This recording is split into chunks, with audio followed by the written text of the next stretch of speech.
መሬት በጋላክሲ ውስጥ እንደ አሸዋ ቅንጣት መሆኗን ታውቁ ነበር? ስለ ጠፈር ስናስብ የምናየው ፀሐይንና ፕላኔቶችን ብቻ ነው። ነገር ግን እነዚህ ሁሉ በአንድ ትልቅ ከተማ የሚኖሩ ናቸው። ይህ ትልቅ ከተማ ደግሞ ጋላክሲ ይባላል። የእኛ ጋላክሲ ሚልኪ ዌይ ትባላለች። በውስጧም ከ200 እስከ 400 ቢሊዮን የሚሆኑ ከዋክብቶችን ይዛለች።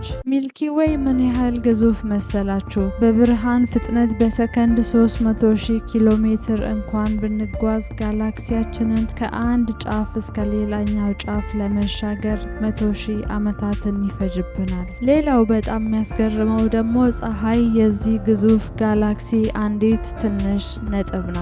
በጠፈር ውስጥ ደግሞ እንዲህ አይነት በቢሊዮን የሚቆጠሩ ጋላክሲዎች አሉ። ታዲያ በዚህ ሰፊ ዓለም ውስጥ እኛ ብቻችንን የምንኖር ይመስላችኋል? ሀሳባችሁን በኮሜንት አስቀምጡልኝ። እንደዚህ አይነት አዝናኝና አስተማሪ የሆኑ ቪዲዮዎች እንዲደርሷችሁ ፎሎ፣ ላይክ እና ኮሜንት ማድረጋችሁን አትርሱ። በቀጣይ ቪዲዮ ስለ ጥቁር ቀዳዳ አብረን እናያለን።